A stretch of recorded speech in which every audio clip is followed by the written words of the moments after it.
My name is Bluehead. It's November 3rd, 2012. Everybody knows what happened in the last 3 days. I missed my November 1st and 2nd installments for obvious reasons. I had no Wi-Fi, I had no power, and I was making preparations and reparations from Hurricane Sandy, who by herself was actually rather benign. It was the addition of the other two weather systems that made her particularly powerful. In any case, we still have an election. It's November 6th, it's 3 days away. We're going to elect a president on that day, not to belabor a point, and you still have to decide who your commander-in-chief should be going forward. I know who I'm voting for. Since I didn't get on the ballot, I put my full endorsement behind Mitt Romney and Paul Ryan.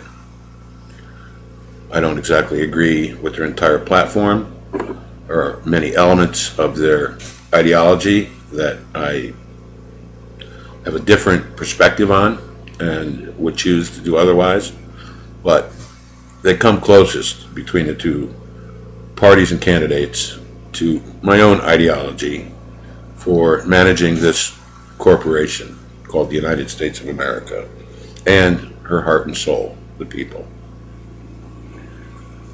We should talk about this tiny weather event that hit the Northeast. And if we step back for a minute, let's stop being myopic. Let's step back and take a look at this from a broad scale perspective. I'm almost embarrassed for our species and for our breed here in the Northeast when I look at this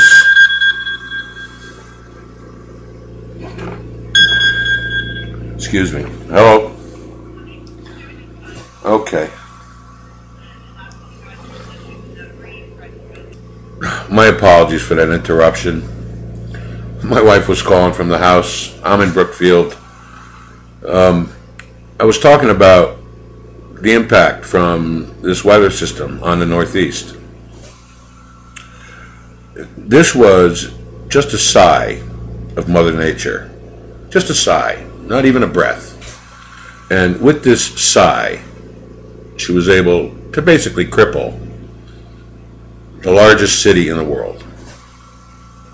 They did make proper preparations for this event, but I don't believe that they were prepared to the extent they could have been. And they also didn't use good judgment with respect to several things, like the New York Marathon and many other things that came before what should have been the human demand after an event like this. People did lose their homes. They had nowhere to stay. And unless you're homeless, you don't know what that feels like. Well, I'm there right now. We had to leave. I spent 3 days getting ready for this event at home, heating the weather systems, and because I'm a skipper and I've been at sea in this weather and not enjoying it, I know what it does when it's at sea, and I've seen what it does on land. So I have a genset system that runs my compound, and we exercised it, serviced it, got it ready to go. But the best laid plans of mice and men, as always, sometimes just go to shit. And my genset power went down within an hour of the blow. Started to blow. We instantly lost power, which was expected. It happens frequently where we live. And just switched over to our 20,000 kilowatt built-in genset that just powers our whole compound. Not huge, but enough to give us what we need. Well, 36 hours into our genset operation, we developed a fuel leak, propane. We weren't getting enough fuel to our power generation system. Therefore, the electric generation portion of that mechanism couldn't turn, which in turn failed to deliver electricity to our panel.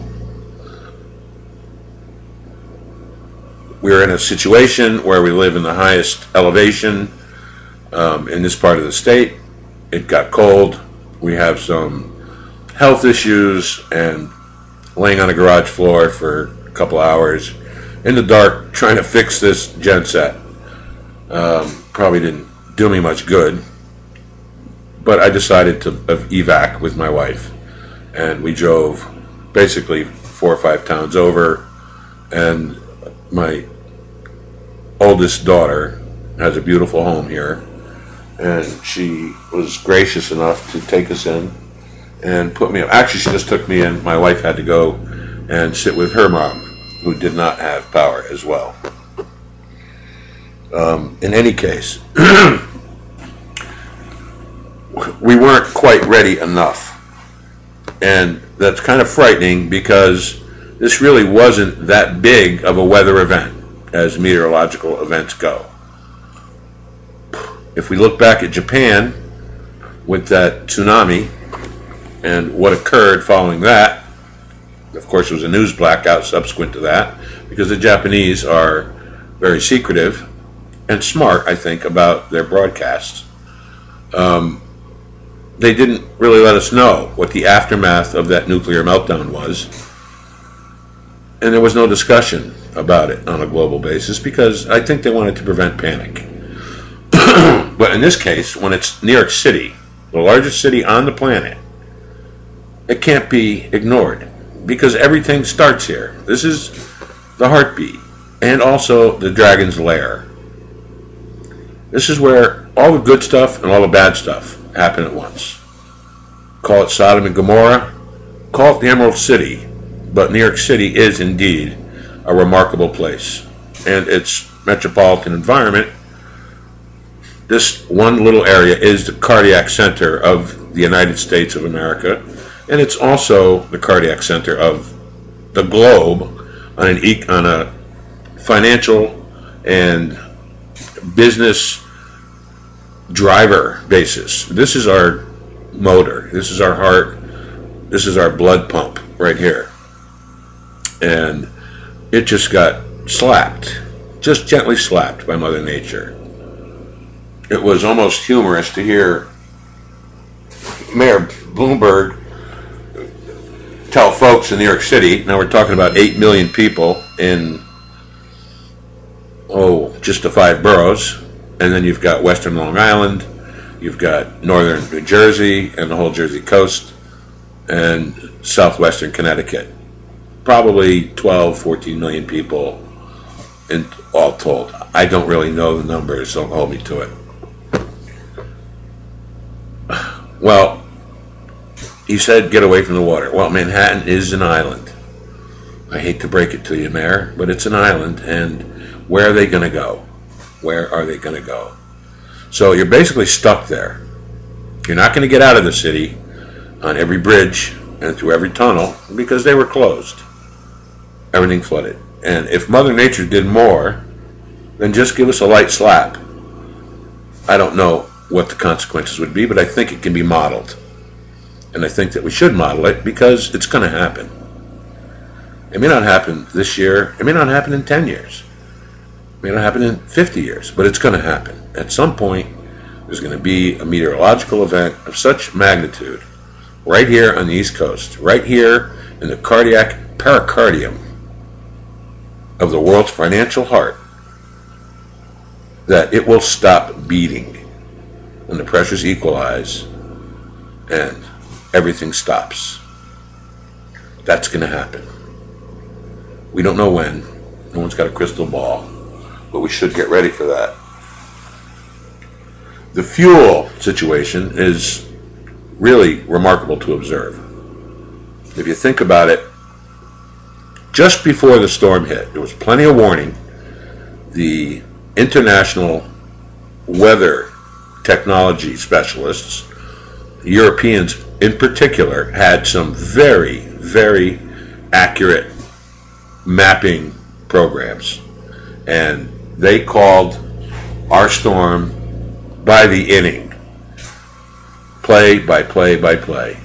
I think it was more accurate than our own here in the U.S., which again is a little distressing, but it's good because they're our friends and neighbors and our allies, most of them. So here we have this prediction, and it comes true, right to the penny. And Mother Nature reached out and slapped us, and just before the storm, everyone stopped driving. I happen to have family in the city who are law enforcement people, New York City cops. They told me it was like a ghost town before the storm. North Jersey, Southwest Connecticut, ghost town. No one's driving. Everyone's inside preparing for the storm. Well, that means no one's using fuel. That means no fuel is being pumped.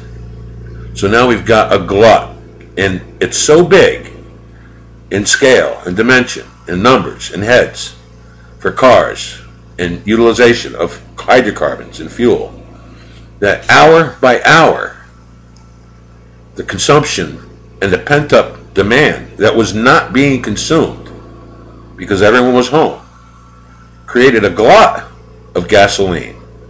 And so I'm sure the commodity dealers sold off because they bought their contracts a week in advance or whatever, a day in advance, and their prices were high. Well, no demand, too much supply, we know what happens. The price goes through the floor, they're going to lose their shirt. Now we've got the inverse situation. The storm is over, everyone's clamoring, of course, clamoring, and unfortunately, because they're clamoring and there isn't enough supply because Bayway is shut down and has not been manufacturing gasoline, there's no supply. And there's lines and there's fights and there's arguments and there's people paying $200 for 5 gallons of gas in Queens where I have more relatives and friends. $200 for 5 gallons of gas just to get their car off the road. People are going out looking for fuel and running out of fuel as they look for fuel. The idiocy of this is beyond comprehension. If you have a half tank, leave it in the garage, leave it in the driveway, and save it until you need it. Go east, go to Port Jeff, get on a ferry, go to Montauk, go to Orient Point, get on a ferry, do whatever you have to do, but get the hell out of there if you think you're going to get stuck or there's going to be a problem. You can reason your way through these things. Not everybody needs to go through the city to go north. You can come across the Sound several different ways. And if you're resourceful, there's lots of ways to get across the Sound into Connecticut and into Rhode Island and into Westchester. But again, the fuel crisis is all around that little hub in the pericardium of New York City. So it'll be interesting to see what happens to these fuel prices. There's, of course, the shysters, the bad people that are gouging and taking the eyeballs out of nice and good, decent people. But what goes around comes around. Someday they'll get theirs. I understand there's also a shortage of empty cans. Well, we're going to run down the city with some empty cans and pass them out. People's generators need fuel. Their cars need fuel. I have family who are stuck without any fuel in their cars. So we need to go help some folks. And if everybody went out and helped just 1 or 2 people, we'd get over this little breath of Mother Nature, this little wisp of a wind. This was just a wisp. If she roars at us, we are extinct. And you can count on that. Stay tuned.